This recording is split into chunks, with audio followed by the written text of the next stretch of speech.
हिमाचल प्रदेश में भारी बरसात में हुए नुकसान पर मुख्यमंत्री सुखविंदर सिंह सुक्खू ने बड़ा बयान दिया है। सीएम ने कहा है कि इस बार जाती मानसून से भारी तबाही हुई है। सुंदरनगर के निहरी क्षेत्र में भारी बारिश से 3 लोगों की मौत हुई। पानी, सिंचाई, बिजली योजनाओं को भारी नुकसान पहुंचा। उन्होंने बताया कि पिछले 3 वर्षों में प्रदेश को करीब 20,000 करोड़ रुपए का नुकसान झेलना पड़ा।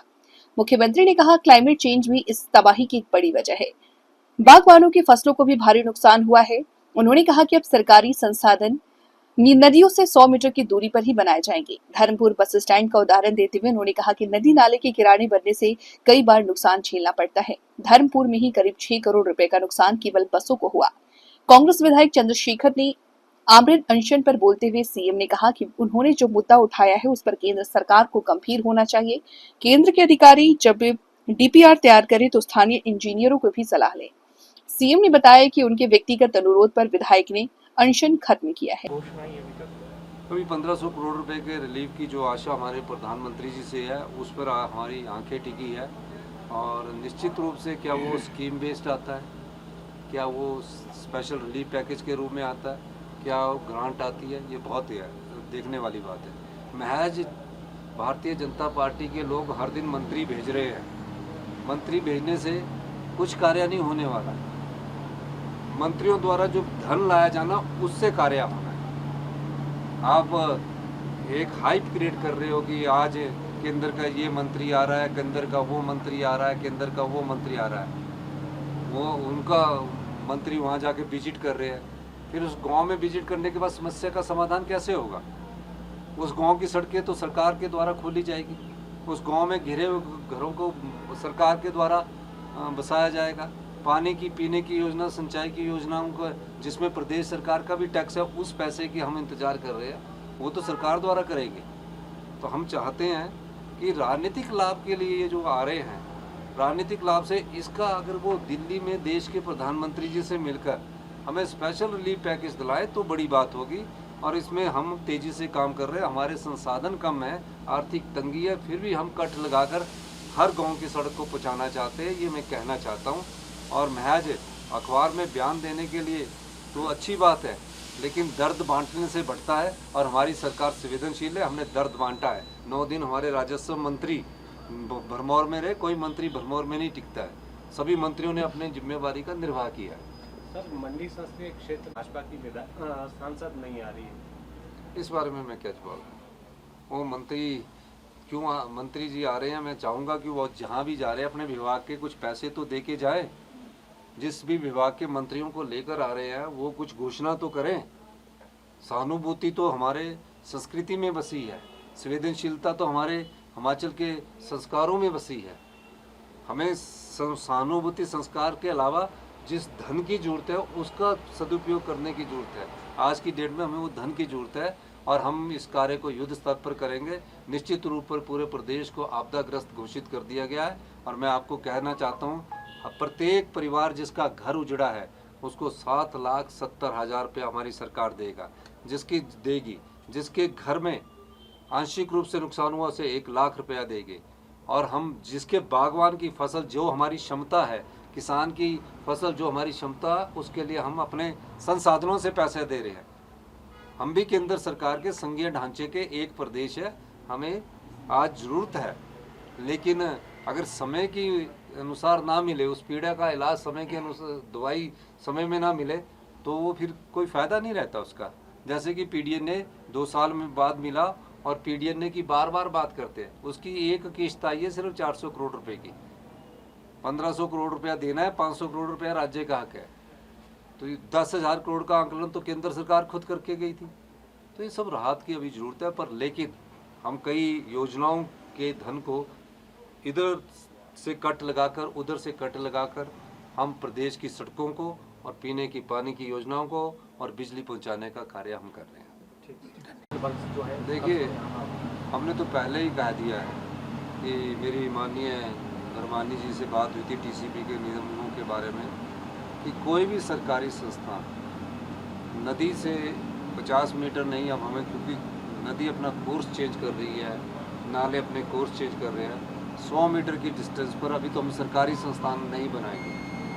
और धर्मपुर का बस स्टैंड उसका एक बहुत बड़ा उदाहरण है, जो कि नदी के साथ ही, नालों के साथ ही 10, 20, 25 मीटर की दूरी पर बना दिया और आज इतना भारी नुकसान हुआ।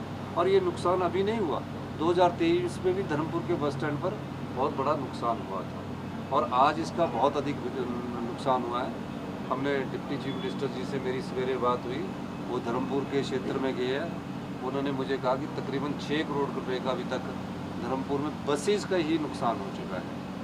और फिर हमने अपने जो वहाँ विधायक अनशन पर बैठे थे, जो भारत सरकार के मोर्थ के द्वारा जो सड़क का काम पिछले 10 साल से पूर्ण नहीं हुआ था, उनके अनुरोध पर कि ये जो सड़क का काम है इसमें जो पीडी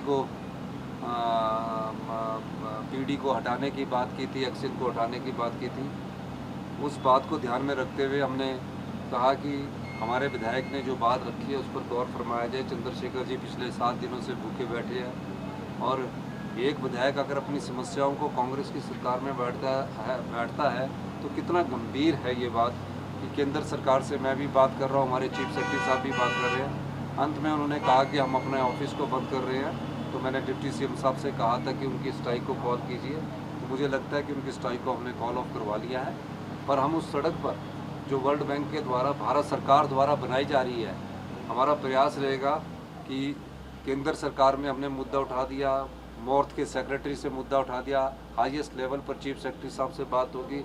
कल हमारे कैबिनेट में भी इस मामले में बात हुई है कि केंद्र सरकार के जो अधिकारी है और जिसमें गडकरी जी ने खुद कहा है कि गूगल के आधार पर हमने ये सड़कें डीपीआर्स बनाई गई है, वो वास्तविक रूप में यहाँ के इंजीनियरों से और यहाँ के लोगों से अगर सलाह लेकर बनाएंगे तो अच्छा होगा। 50,000 किलोमीटर की सड़कें हिमाचल प्रदेश ने भी बनाई है। लैंडस्लाइड्स होते हैं, वो पहाड़ के स्वभाव में है, स्ट्रेटा को सेटल होने में टाइम लगता है, पर जिस प्रकार 90 डिग्री से आप कटिंग कर देते हो, स्लोप में कटिंग नहीं करते, उससे बड़ा नुकसान होता है। तो ये भी एक कारण हमारे प्रदेश में रहा है। अनशन के लिए मैंने चंद्रशेखर जी वैसे तो अड़िग थे, कह रहे थे नहीं मैं अपनी जनता के लिए मैं तब तक बैठा रहूँगा, लेकिन मैंने उनसे व्यक्तिगत अनुरोध किया कि 7 दिन से मैं उनके साथ लगातार संपर्क में था, हर दिन अनशन ख़त्म करने की बात कर रहा था। मैं उनकी भावना की कदर करता हूं कि उन्होंने अपने लोगों के लिए, अपने क्षेत्र के लोगों के लिए जहां कहीं एक्सीडेंट हुए हैं, उन्होंने ध्यान भारत सरकार का भी खींचा है और अब भारत सरकार को इस पर ध्यान देना है। और हमने कहा है कि आपको उस सेक्शन को ट्रांसफ़र करना पड़ेगा, लेकिन वो हमारे हाथ में नहीं है। लेकिन जो भी भारत सरकार ने उसमें निर्णय लिया है, तो हमने कहा कि आपका ऑफिस है उसको आप बंद कीजिए, जो काम ही नहीं करवा पा रहा। तो अब देखते क्या फैसला होता है। पर उनको हमने अनशन से उठाने का अनुरोध किया था, डिप्टी सीएम साहब को बात की थी और मुझे लगता है कि वो अनशन से उठ जाएंगे। सर केंद्र की ताज़ा क्या है?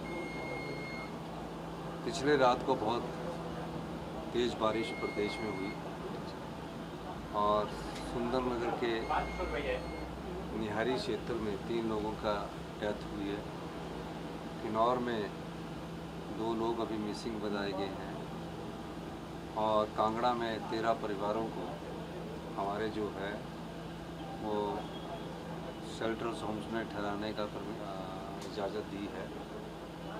और निश्चित रूप से जाती हुई मानसून से बहुत तबाही प्रदेश में हुई है। 20 जून से ये मानसून शुरू हुआ है, आज तकरीबन 15 सितंबर हो गई है और इस 15 सितंबर में सभी प्रकार का नुकसान प्रदेश में हुआ है, चाहे वो पानी की योजनाएं हैं, चाहे वो सिंचाई की योजना हो, चाहे बिजली की परियोजनाएं हैं, सभी प्रकार से प्रदेश को भयंकर नुकसान हुआ है। पिछले 3 साल में आपदा से तकरीबन 20,000 करोड़ रुपए का नुकसान का अनुमान है।